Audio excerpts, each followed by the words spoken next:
3 आणि 4 word problem, आपण त्यालाच वर्ड प्रॉब्लेम म्हणतो, ते दोन बघणार आहोत. आणि शेवटचं उदाहरण जे आहे ते वेन आकृतीवरती आहे. एक्झाम्पल जे लास्ट आहे ते वेन डायग्राम वरती आहे. सो तर मी आधी क्वेश्चन मराठीच्या विद्यार्थ्यांसाठी व्यवस्थित वाचतो, उदाहरण व्यवस्थित वाचतो, त्यानंतर सेमीच्या विद्यार्थ्यांसाठी उदाहरण वाचेल आणि मग एक्सप्लेनेशन देणार आहे. काळजीपूर्वक व्यवस्थित ऐकायचं आहे. तर फर्स्ट मी रीड करतो मराठीच्या विद्यार्थ्यांसाठी. बघा, एका स्पर्धा परीक्षेला 50 विद्यार्थी इंग्रजीत उत्तीर्ण झाले.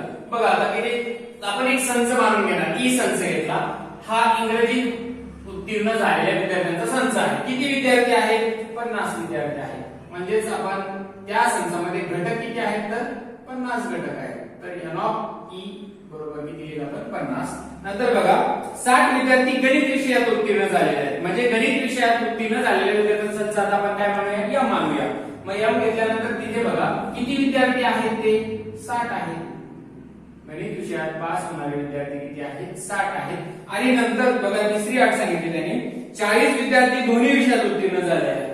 दोन्ही विषयात किती उत्तीर्ण झाले? 40. मग इथे मला सांगा छेद संच येईल का संयोग येईल? तर विचार केल्यानंतर आपलं असं लक्षात येतं दोन्ही विषयात म्हणजे काय असणार आहे? इंग्रजीत पण पास होणारे असतील आणि गणितात पण पास होणारे असतील, म्हणून इथे काय येणार आहे? छेद संच येणार आहे. पण कुणाचा? इंग्रजी विषयाचा आणि गणित विषयाचा. असे किती विद्यार्थी आहेत? 40. ओके. आणि आपल्याला विचारलं काय बघा, तर दोन्ही पैकी किमान एका विषयात उत्तीर्ण विद्यार्थ्यांची संख्या किती? म्हणजे किमान एका विषयात उत्तीर्ण विद्यार्थी किती असणार आहेत? तर आपण काय करणार, दोन्ही विषयात उत्तीर्ण झालेल्या विद्यार्थ्यांची संख्येची बेरीज करणार आणि त्यांच्यामधून दोन्ही विषयात पास झालेले विद्यार्थी काय करणार? वजा करणार. आता सेमीच्या विद्यार्थ्यांसाठी प्रॉब्लेम रीड करतो. In a competitive exam 50 student pass in English. So तर एक सेट कन्सिडर केला आपण का जे इंग्लिश सब्जेक्ट मध्ये पास होत आहेत. असे किती स्टुडंट्स आहेत? सो तर 15 आहेत. सो तर n of e is equal to 50 students. Next काय दिले बघा, 60 स्टुडंट पास इन मॅथमॅटिक्स. म्हणजे 60 स्टुडंट काय होतात? पास होत आहेत मॅथमॅटिक्स सब्जेक्ट मध्ये. म्हणजे अनदर आपण सेट कन्सिडर करणार, m सेट कन्सिडर केला. The number of students who pass in mathematics, ते स्टुडंट्स किती आहेत? 60. So the n of m is equal to n of m is equal to 60 means number of element in set m is equal to 60. The number of students who pass in both subject. आता बघा दोन्ही विषयात pass होणारे विद्यार्थी किती आहेत? 40 आहेत. So the n of e intersection m is equal to 40. आता इंटरसेक्शन का घेतलंय? कारण बोथ इंग्लिश सब्जेक्ट पण पास होत आहे आणि मॅथ्स पण. म्हणजे एक स्टुडंट असा आहे जो इंग्लिश पण पास होतो आणि मॅथ्स पण पास होतो. सो तो कशामध्ये असेल? इंटरसेक्शन मध्ये. आता काही मुलांचं इंटरसेक्शन आणि युनियन याच्यात गोंधळ होतो. मराठीच्या विद्यार्थ्यांचा छेद आणि संयोग याच्यामध्ये गोंधळ झालेला बऱ्याच वेळा दिसतो. आता आपला फॉर्म्युला काय आहे तो मी राईट डाऊन करतो.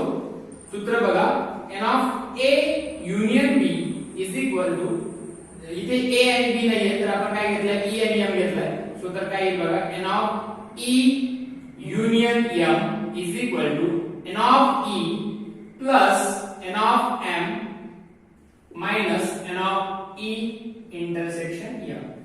तेच पुन्हा सेमीच्या विद्यार्थ्यांना तो फॉर्म्युला लिहितो म्हणजे तुमचा लर्न पण होईल. n of e union m is equal to n of e plus n of m minus n of e intersection m. आता बऱ्याच वेळेस मी जे वाचन करत आहे ते सेमीच्या विद्यार्थी मराठी विद्यार्थ्यांसाठी कधी कधी एकाच माध्यमाच्या विद्यार्थ्यांसाठी वाचन होत आहे. काळजीपूर्वक तुम्ही लक्ष द्यायचं आहे आणि समजून पण घ्यायचं आहे. बघा आता आपल्याला n of e union m म्हणजे e आणि m चा छेदसंच का काढायचा? बऱ्याच जणांच्या हे डोक्यात यायलाच हवा, प्रश्न यायला हवा. आता बघा n ऑफ e म्हणजे काय? इंग्रजी विषयात किती मुलं पास होत आहेत? 50 पास होत आहेत आणि गणितात किती होत आहेत? 60 होत आहेत. दोन्ही मिळून 110 झाले, परंतु दोन्ही विषयात किती आहे? 40. म्हणजे ते बघा ई मध्ये पण काउंट होणार आणि एम मध्ये पण काउंट होणार. म्हणजे ते आपल्याला काय करायचे? काढून टाकायचे त्याच्यातून. म्हणजे जर आपण सूत्रात किमती टाकल्या तर इथे किती आहे? 50 आहे. गणितात किती आहेत? 60 आहेत आणि हे किती आहे? 40. म्हणजे 110 मधून 40 जर आपण वजा केले तर उत्तर किती मिळालं? 70. म्हणजे किमान एका विषयात पास होणारे विद्यार्थी किती आहे? 70 आहे. किमान एका विषयात पास होणारे विद्यार्थी किती आहेत? 70 आहे. आता काही मुलांचा प्रश्न असा आहे, हे वजा का केले? वजा करण्याचं कारण बघा, एक मुलगा असा आहे जो इंग्रजी विषय पण पास होतोय आणि गणित विषय पण पास होतोय. तो या दोन्ही मध्ये सुद्धा काउंट होतो. ई मध्ये पण काउंट होतो आणि एम मध्ये पण काउंट होतो. कारण बघा ना, जो इंग्लिश मध्ये इकडे पण काउंट होईल. n ऑफ e म्हणजे काय? इंग्रजी विषयात पास झाला, तिथे पण काउंट झाला. आणि गणितात पण 5 झाला, पुन्हा तिथे पण काउंट झालं, मग तिथे पण मोजलं जाईल, म्हणून इथे सबट्रॅक्शन केली. सो ते 110 मधून 40 गेले तर 70 विद्यार्थी असे आहेत जे किमान एका विषयात पास होतील, एक ते इंग्रजी विषयात पास होतील किंवा गणित विषयात पास होतील. ते सेमीच्या विद्यार्थ्यांसाठी मी पुन्हा value as it is put करतो, 50 + 60 - 40. सो तो 110 - 40 70. आता 70 स्टुडंट असे आहेत जे आयदर पास इन इंग्लिश और पास इन मॅथमॅटिक्स, म्हणजे ते एकतर इंग्लिश मध्ये पास होत आहेत किंवा गणित मॅथ्स मध्ये पास होत आहेत, दोन्ही पैकी. सो किती स्टुडंट आहेत ते टोटल नंबर ऑफ स्टुडंट किती असणार आहे 17 आहे. नाही समजलं तरी तुम्ही पुन्हा एकदा 2-3 वेळेस हा प्रॉब्लेम रीड करायचा आहे, ऑटोमॅटिकली तुम्हाला समजून जाईल. नंबर 4 मराठीच्या विद्यार्थ्यांसाठी मी वाचन करतो. एका शाळेतील इयत्ता 9वीच्या 220 विद्यार्थ्यांच्या आवडीचे सर्वेक्षण केले. त्यापैकी 130 विद्यार्थ्यांनी गिरिभ्रमणाची आवड आहे असे सांगितले व 180 विद्यार्थ्यांनी आकाश दर्शनाची आवड आहे असे सांगितले. 110 विद्यार्थ्यांना गिरिभ्रमण आवडते व आकाश दर्शनही आवडते असे सांगितले. तर किती विद्यार्थ्यांना या दोन्हीपैकी कशाचीच आवड नाही? पहिला प्रश्न आहे. दुसरा त्याच्यामध्ये आहे किती विद्यार्थ्यांना फक्त गिरिभ्रमण आवडते आणि किती विद्यार्थ्यांना फक्त आकाश दर्शन आवडते. आता मी आधी मराठीच्या विद्यार्थ्यांसाठी याचं उत्तर तुम्हाला सांगतो आणि मग नंतर आपण सेमीच्या विद्यार्थ्यांसाठी बघूया. आता बघा, 2 आवड आहेत, एक आहे गिरिभ्रमण आणि दुसरी आहे आकाश दर्शन. म्हणून आपल्याला गिरिभ्रमणासाठी एक संच घ्यावा लागेल आणि आकाश दर्शनासाठी एक संच घ्यावा लागेल. आणि दोन्ही गिरिभ्रमणाची पण आणि आकाश दर्शनाची या दोन्हीची आवड आहे, म्हणजे आपल्याला दोघांचा छेद संच घ्यावा लागेल आणि असे किती विद्यार्थी आहेत ते आपल्याला लिहायचं आहे. सो तर मी बघा व्हाईट बोर्ड वरती व्यवस्थित लिहिलंय, गिरिभ्रमणाची आवड असणाऱ्या विद्यार्थ्यांचा संच. आपण त्याला आर संचने दाखवूया. आता त्याच्यामध्ये किती विद्यार्थी आहेत? तर असे गिरिभ्रमणाची आवड दाखवणारे विद्यार्थी आहेत 130 विद्यार्थी आहेत. आकाश दर्शनाची आवड असणाऱ्या विद्यार्थ्यांचा संच म्हणजे एस मानला, संच काय मानला? एस मानला. आणि किती विद्यार्थी आहेत बरं? 180 विद्यार्थी. किती विद्यार्थी आहेत? 180 विद्यार्थी. आणि दोन्ही मध्ये आवड असणार म्हणजे गिरिभ्रमण पण आवडतं आणि आकाश दर्शन पण आवडतं असे विद्यार्थी किती आहेत? 110 विद्यार्थी आहेत. आणि त्यानंतर इयत्ता 9वीच्या वर्गामध्ये, त्या वर्गामध्ये किती विद्यार्थी आहेत? 220. म्हणजेच विश्वसंच आपल्याला किती घ्यावा लागेल? 220 घ्यावा लागेल. आणि युनिव्हर्सल सेट किंवा विश्वसंच आपण युनिट राहतो, म्हणजे किती झाले? 220. आता आपल्याला काय करायचं आहे बघा, दोन्ही आवड नसणाऱ्या विद्यार्थ्यांची संख्या काढायची. दोन्ही आवड नसणाऱ्या म्हणजे आपल्याला युनिव्हर्सल सेट मधून, विश्वसंचामधून 2 संचांचा संयोग काय करावा लागेल? आपल्याला वजा करावा लागेल. आधी संयोग काढावा लागेल, म्हणजे दोन्ही कोणकोणते? गिरिभ्रमणाची आवड, त्याच्यानंतर काय? आकाश दर्शनाची आवड, आणि त्याच्यामधून दोन्ही आवड असणारे विद्यार्थी काय करावे लागतील? वजा करावे लागतील. म्हणजे सूत्र काय आहे बघा, n of r union s is equal to n of r plus n of s minus n of r intersection s. आता बघा, गिरिभ्रमणाची आवड असणारे विद्यार्थी किती? 130. त्याच्यानंतर आकाश दर्शनाची आवड असणारे विद्यार्थी किती? 180. आणि त्याच्यामधून 110 काय करायचे? आपल्याला वजा करायचे आहे. कारण काय आहे बघा, ते दोन्ही आवड असणारे आहेत. सो तर 130 आणि 180 किती मिळणार आहे? ते 210. 210 मधून 110 गेले तर उरले किती? 100. हे सुद्धा बेरीज व्यवस्थित करा बघा. 100 अधिक 100 किती झाले? 200. आणि 80 अधिक 30 किती झाले? 110. म्हणजे किती मिळेल? ते 310. सॉरी 310. 310 मधून 110 गेले तर किती मिळते? 200. म्हणजे 200 विद्यार्थी असे आहेत ज्यांना गिरिभ्रमणाची पण आवड आहे, आकाश दर्शनाची आवड आहे आणि त्याच्यानंतर दोन्हीची पण आवड आहे. असे सर्व मिळून किती? 200. दोन्ही आवड नसणाऱ्या विद्यार्थ्यांची संख्या आपल्याला काढायची आहे. दोन्ही आवड नसणाऱ्या. मग आता बघा, युनिव्हर्सल सेट म्हणजे विश्वसंचामध्ये किती घटक आहेत? 220. म्हणजे आपण बघा n of u, त्याच्यामधून आपण संयोग r आणि h चा संयोग आपण वजा करूया. मग तो किती आहे बघा? r आणि h चा संयोग. तर किती मिळेल बघा? 220 मधून आपण 200 जर वजा केले तर आपल्याला 20 विद्यार्थी असे मिळतात ज्यांना दोन्हीही आवड नसणारे विद्यार्थी आहेत, ज्यांना गिरिभ्रमणाची पण आवड नाही आणि आकाश दर्शनची आवड नाही. आता काढायचं काय आपल्याला? फक्त गिरिभ्रमणाची आवड असणार. आता काही विद्यार्थी म्हणतील सर तुम्ही गिरिभ्रमणाची आवड असणाऱ्या विद्यार्थ्यांचा संच काय मानला? आर मानला. 130 विद्यार्थी सांगतायत. आता 130 विद्यार्थी जे आहेत त्यांच्यामध्ये गिरिभ्रमणाची आवड आणि आकाश दर्शनाची आवड, या दोन्ही आवड आहे. असे काही विद्यार्थी किती येते? 110 विद्यार्थी असे आहेत त्यांना दोन्ही आवड आहे. म्हणजे तो विद्यार्थी आर या संचामध्ये सुद्धा गणला जाईल. म्हणून आपल्याला काय करायचं? ओनली म्हणजे काय? फक्त आपल्याला असा विद्यार्थी नको की ज्याला हे दोन्ही आवड आहे, एकच आवड पाहिजे. ओनलीला खूप म्हणजे फक्तला खूप व्हॅल्यू आहे. म्हणून इथे काय मिळेल बघा, आपण एन ऑफ आर, जो एन ऑफ आर आहे बघा काय आहे तो 130 मायनस त्याच्यामधून कोण सबट्रॅक्ट करावा लागेल आपल्याला? त्यांचं इंटरसेक्शन, म्हणजे N of R intersection S, म्हणजे त्यांचा काय छेद संच आपण वजा करूया. कशामधून? आर संचामधून. आर आणि एल चा छेद संच वजा केला तर आर बघा किती 130 मधून जर आपण 110 वजा केले तर किती उरले? 20 विद्यार्थी जे असे आहेत ज्यांना फक्त आणि फक्त गिरिभ्रमणाची आवड आहे. गिरिभ्रमणाची आवड असणारे विद्यार्थी 130 मधून 110 विद्यार्थी आपण वजा केले. आता बघा फक्त आकाश दर्शनाची आवड असणारी, फक्त आकाश दर्शन म्हणजे कोणता सेट घेणार आपण? संच घेणार, एस संच घेणार, त्याच्यामधून छेद संच वजा करणार. छेद संच जर आपण वजा केला तर 100 किती आहे ते 80. 180 मधून जर आपण 110 वजा केले तर उत्तर किती मिळेल? 70. म्हणजे फक्त आकाश दर्शनाची आवड असणारे विद्यार्थी किती आहेत? 70. आता सगळ्यात महत्त्वाचं काय? कोणकोणते उत्तर महत्त्वाचे आहेत? 20 विद्यार्थी असे आहेत ज्यांना आकाश दर्शन व गिरिभ्रमणाची आवड नाही, दोन्ही आवड नाहीये, कुठलीच आवड नाही त्यांना. त्याच्यानंतर 20 विद्यार्थी असे आहेत त्यांना फक्त आणि फक्त गिरिभ्रमणाची आवड आहे. आणि शेवटचं जे उत्तर आहे आपलं 70, ते जे 70 उत्तर आहे ते कसे विद्यार्थी आहेत? ज्यांना फक्त आकाश दर्शनाची आवड आहे. फक्त या शब्दाला खूप किंमत आहे. जर हा शब्द तुम्ही निघाला नाही तरी सुद्धा तुम्हाला उत्तरामध्ये तुमचे मार्क्स कमी होऊ शकतात. आता आपण सेमीच्या विद्यार्थ्यांसाठी बघूया. पहिल्यांदा आपण 2 सेट कन्सिडर केले. आता सेमीच्या विद्यार्थ्यांसाठी मी आधी प्रॉब्लेम रेडी करतो.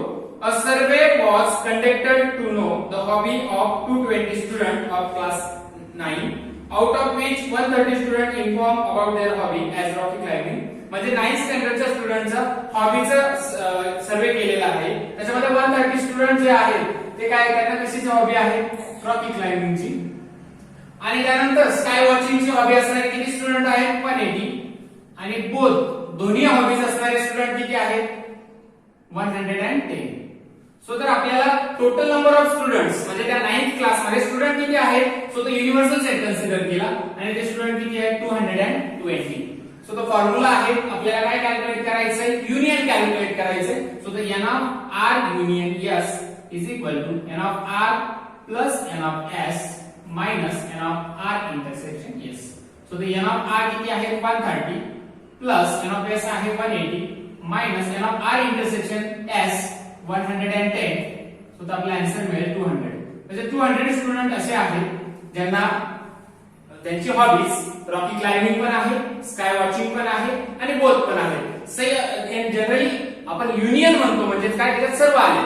टोटल जे पूर्णपणे ज्या हॉबीज आहेत ते सुद्धा टोटल कॅल्क्युलेट होती. सो असे किती स्टुडंट आहेत? 200 स्टुडंट. आता आपल्याला कॅल्क्युलेट काय करायचं? The number of student not having both hobbies, म्हणजे असे स्टुडंट्स की ज्यांना कुठलीच हॉबी नाही याच्यामध्ये. सो तर आपण काय करणार? N of U universal set मधून हेच जे 200 आहे ते काय करणार? आपण सबट्रॅक्ट करणार. म्हणजे N of R union S, N of U minus N of R union S. N of U आहे 220 minus N of R union S आहे 200. सो तर आन्सर आपल्याला मिळेल 20. आता 20 स्टुडंट असे आहेत की ज्यांना कुठलीच हॉबी नाहीये, म्हणजे स्काय वॉचिंग पण नाही आणि रॉकी क्लाइम्बिंग सुद्धा नाही. आता नेक्स्ट कॅल्क्युलेट करायचे the number of student having only rocky climbing. हे ओनली ला खूप व्हॅल्यू आहे. पुन्हा सांगतो मी, ओनली इज इम्पॉर्टंट. आता ओनली रॉकी क्लाइम्बिंग म्हणजे काय? आपल्याला इंटरसेक्शन मधले एलिमेंट काय करावे लागतील? आपल्याला त्याच्यामधून कॅन्सल करावे लागतील. So the N of R minus N of R intersection S. So the N of R आहे 130 आणि एन ऑफ आर इंटरसेक्शन आहे 110. सो द आन्सर किती मिळेल आपल्याला? 20. आता 20 स्टुडंट्स आहेत ज्यांना फक्त ओनली रॉकी क्लाइम्बिंग ही हॉबीज आहे. नेक्स्ट आपल्याला कॅल्क्युलेट करायचे ओनली स्काय वॉचिंग. सो तर काय? N of S minus N of R intersection S. N of S ची व्हॅल्यू आहे 180 मायनस 110. सो द आन्सर मिळेल 70. सो तो 70 स्टुडंट्स आहेत त्यांना ओनली स्काय वॉचिंग हॉबीज आहे. सो तर हे एक्झाम्पल लेंदी आहे पण अतिशय सोपं आहे. जर तुम्ही व्यवस्थित वाचन केलं, व्यवस्थित जर रीड केलं आणि बुद्धेसहित व्यवस्थित लिहिलं तर तुम्हाला नक्की मार्क्स मिळतील आणि कुठलीही भीती बाळगायची नाही. विद्यार्थी मित्रांनो, एक्झाम्पल नंबर 4 अतिशय सोपं आहे. वेन डायग्राम दिलेली आहे आणि त्याच्यावरून तुम्हाला सेट राईट डाऊन करायचे. वेन डायग्राम वरून सेट राईट डाऊन करायचं आहे, म्हणजेच तुम्हाला वेन आकृतीवरून संच लिहायचे आहे. सो तर पहिल्यांदा आपल्याला ए संच लिहायचा आहे, ए सेट राईट डाऊन करायचा आहे. बघा ए सेट मध्ये कुठले कुठले एलिमेंट आहेत, एक्स, वाय, झेड आणि एम. सो तर ए सेट मध्ये जर तुम्ही सर्कल ऑब्झर्वेशन करायचं, होल सर्कल, सो तर काय बघा, एक्स आहे, वाय आहे, झेड आहे आणि कॉमन पार्ट मध्ये कोण आहे, एम आणि एन. सो तर X, Y, Z, M, N. संच ए मध्ये एक्स, वाय, झेड, एम आणि एन हे 5 घटक आहेत. आता संच बी मध्ये पुन्हा एम एन पी क्यू आणि आर. बघा परत संच बी मध्ये किती घटक, पुन्हा 5 घटक आहेत. कोण एम एन पी क्यू आणि R. Okay. So the A union B, या दोघांचं काय करायचंय, युनियन म्हणजेच काय, दोघांचं काय करायचं आहे, संयोग करायचा आहे. संयोग करायचं कसं आता आपण शिकलेलो आहोत, सर्वांनी यायला पाहिजे. पुन्हा मी ए मधील सर्व घटक लिहितो, X Y Z. M N बघा, एम एन कसा आहे, दोन्ही मध्ये आहे म्हणजे एकदाच लिहायचा. आणि P Q R common element आपण घेत नाही. संयोग मध्ये आपण सामायिक घटक म्हणजे सामायिक घटकाचा विचार करतोच, पण दुसरे सुद्धा विचार करतो. तर युनिव्हर्सल सेट, विश्वसंचामध्ये सर्व येतील. कोणते बघा, X, Y, Z, M, N, P, Q, R आणि त्याच्यामध्ये ऍड कोण होतील अजून, एस आणि टी. युनिव्हर्सल सेट म्हणजे काय, विश्वसंच, त्याच्यामधले सर्व रेक्टँगल सेट मधले सर्व एलिमेंट येतील. म्हणजेच काय, आयताकृती मधले सर्व घटक दिसणार आहेत. आता आपल्याला कॅल्क्युलेट काय करायचं, ए कॉम्प्लिमेंट म्हणजेच ए चा पूरक संच. मग ए हा संच यू संचामधून काय करणार, वजा करणार. संच यू मधून ए काय करणार, वजा करणार. बघा आता एक्स कॅन्सल केला, X cancel, Y, Z, M आणि एन जर आपण कॅन्सल केले तर रिमेनिंग कोणते राहिले, पी, क्यू, आर, एस आणि टी. सो तर ए चा पूरक संच काय मिळाला, P Q R S T. आता कॅल्क्युलेट काय करायचं, कोण, पी कॉम्प्लिमेंट. आता बी कॉम्प्लिमेंट कॅल्क्युलेट करायचं म्हणजेच काय बघा, यू मधून बी वजा करायचं. मग कोणते वजा होतील बघा, X Y Z as it is जातील. आता हे कॅन्सल होणार नाही. बघा एक्स, वाय आणि झेड कॅन्सल होणार नाही, तर कॅन्सल कोण होईल बघा, एम, एन, पी, क्यू आणि आर. राहिले कोण आता, एक्स, वाय, झेड आणि एस टी. तर काय मिळेल बघा, एक्स, वाय, झेड आणि एस टी. सो किती एलिमेंट आले तर 5 एलिमेंट. आता ए युनियन बी चा कॉम्प्लिमेंट म्हणजेच युनिव्हर्सल सेट मधून ए युनियन बी हा काय होणार आहे बघा, याच्यातून सबट्रॅक्ट होणार आहे. तर सबट्रॅक्ट केल्यानंतर काय राहील फक्त एस आणि टी, एस आणि टी हे दोन राहिले आहे. म्हणजेच ए युनियन बी चा कॉम्प्लिमेंट काढताना काळजी घ्यायची काही नाही. कॉम्प्लिमेंट काढायचं म्हणजे काय, युनिव्हर्सल सेट मधून तो सेट काय करायचा, सबट्रॅक्ट करायचा. विश्व संचामधून दिलेला संच काय करायचा, वजा करायचा. म्हणजेच आपल्याला त्याचा पूरक संच मिळून जातो. ही कन्सेप्ट आपण आधी यापूर्वी बघितलेली आहे. आणि जर विद्यार्थ्यांना काही अडचणी असतील तर त्यांनी युट्यूब चॅनलवर, जो माझा युट्यूबचा चॅनल आहे तिथे तुम्ही कमेंट बॉक्स मध्ये राईट डाऊन करायचं आहे.